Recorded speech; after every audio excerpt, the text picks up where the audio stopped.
بسم اللہ الرحمن الرحیم۔ خواتین و حضرات، السلام علیکم ورحمۃ اللہ وبرکاتہ۔ یوٹیوب کے چینل حقیقت علم سے آپ کا میزبان سید زبیر شاہ بخاری حاضر خدمت۔ سامعین، آج سے ہم پروگراموں کا ایک نیا سلسلہ لے کر آئے ہیں جس میں تمام روحانی اور تصوف اور طریقت اور معرفت اور شریعت کی روشنی میں آپ سے گفتگو کیا کروں گا۔ اس میں سب سے پہلے استخارہ، پھر مختلف جو امراض ہیں، بیماریاں ہیں یا ہماری پریشانیاں ہیں، اس پر ارباب روحانیت اور ارباب تصوف کی روشنی میں جو وظائف ہیں اور عملیات ہیں وہ بھی میں انشاءاللہ بتایا کروں گا۔ تو یہ ہفتہ وار پروگرام ہم کریں گے انشاءاللہ۔ ہر جمعۃ المبارک پر میں ارباب روحانیت کی روشنی میں علم تصوف کے حوالے سے، وظائف اور عملیات کے حوالے سے اور نوری علم کے حوالے سے میں انشاءاللہ بیان کیا کروں گا۔ آج میں آپ کو ابتدائی طور پر جو میرا پہلا پروگرام ہے اس میں استخارے کے حوالے سے میں گفتگو کرنا چاہوں گا کہ آپ کو بنیادی طور پہ یہ بتایا جائے کہ استخارہ ہے کیا۔ مجھے بہت سے خواتین و حضرات کے ٹیلی فون اور میسیجز آتے ہیں، واٹس ایپ پہ بھی اور موبائل فون پہ بھی، کہ جی استخارہ کر لیجئے، استخارہ کر دیجئے، لیکن بیچاری بیویوں کو اور خواتین کو استخارے کا علم ہی نہیں ہے کہ استخارہ ہے کیا۔ آج میں بنیادی طور پہ اس پروگرام میں استخارے کے حوالے سے میں عرض کرنا چاہوں گا تاکہ آپ کو یہ پتہ چلے کہ استخارہ کیا ہے۔ دیکھیے، آپ کوئی بھی کام شروع کرنے جا رہے ہیں، ایک ہوتا ہے کہ کام ہو چکا، ایک ہوتا ہے کہ کام شروع کرنے جا رہے ہیں۔ اس میں فرق ہے ٹائمنگ کا اور وقت کا۔ ایک آپ کے ساتھ واقعہ ہو چکا، آپ کی چوری ہو چکی، آپ کی ڈکیتی ہو چکی، آپ کا کوئی قتل ہو چکا، آپ پہ کوئی مقدمہ ہو چکا۔ یہ جو گزرا ہوا زمانہ ہے جسے ماضی کہتے ہیں، اس میں استخارے کا کوئی تعلق نہیں ہے۔ یہ اور چیز ہے، یہ اور طرح کا علم ہے۔ استخارہ کسے کہتے ہیں؟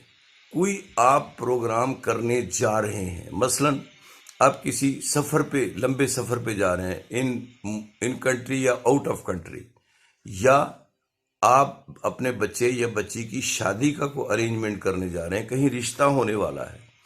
اب اس رشتے کے بارے میں معلوم کرنا چاہتے ہیں کہ ہمیں یہ رشتہ بچے کا یا بچی کا فلاں جگہ فلاں گھر ہمارے لیے موزوں رہے گا یا نہیں رہے گا، نقصان دہ تو نہیں ہوگا۔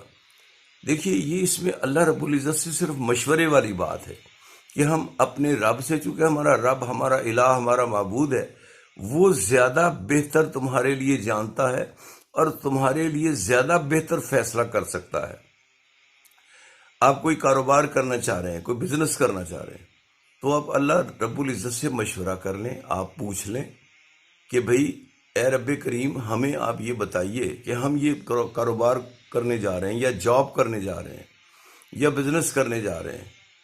اب بزنس کسی قسم کا بھی ہو، ایک تو استخارے میں اللہ رب العزت آپ کو اشاروں میں، کنایوں میں، کچھ واضح طور پہ، کچھ مبہم طور پہ یہ آپ کو علم ہو جائے گا، آپ کو پتہ چل جائے گا کہ میں یہ بزنس کرنے جا رہا ہوں، آیا اس بزنس میں مجھے فائدہ ہوگا یا نقصان، میرے لیے یہ بزنس جائز ہے یا ناجائز، یہ میرے لیے بزنس جو ہے وہ مجھے کرنا چاہیے یا نہیں کرنا چاہیے۔ جاب ہو، بزنس ہو، تجارت، جہاں سے حصول انکم کا مسئلہ ہو، وہ آپ اللہ رب العزت سے مشورہ کرتے ہیں۔ لیکن آپ اپنے دوستوں سے بھی تو مشورہ کرتے ہیں، آپ اپنے ماہرین جو تجارت ہیں، ماہرین صنعت ہیں یا ایکسپرٹ ہیں، ان سے بھی تو مشورہ کرتے ہیں۔ آپ جو فیملی اور خاندان کے تو اپنے رب سے کیوں نہیں مشورہ کرتے بھائی؟ رب کریم جو ہے وہ زیادہ بہتر آپ کے لیے سوچتا ہے۔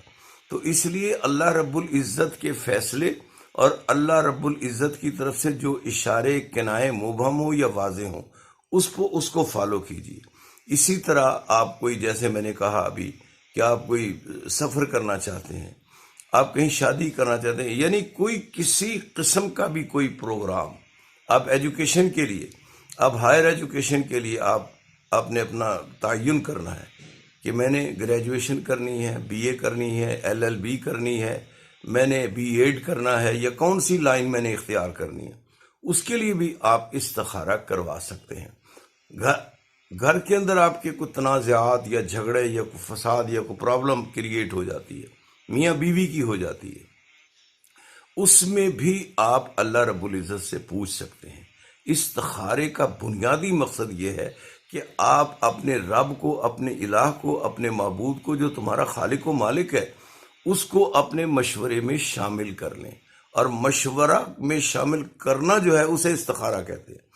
اگر آپ استخارہ کرنا جانتے ہیں، استخارے کے لیے ایک تو ضروری یہ ہے کہ آپ ہر وقت پاک رہتے ہوں، نمازی ہوں، آپ کی تسبیحات آپ پڑھ سکتے ہوں یا پڑھ سکتی ہوں، نماز اور نماز کے اوقات، اور آپ ہمیشہ پاک بھی رہتے ہوں یا رہتی ہوں. اب بیویوں کو استخارے سے اس لیے ارباب روحانیت جو ہیں وہ ذرا منع کرتے ہیں کہ بیویوں کے کچھ دن وہ بھی آتے ہیں کہ جس دن وہ نماز بھی نہیں پڑھ سکتی، وہ پاکی اور ناپاکی کا ان کے لیے پرابلمز ہوتے ہیں.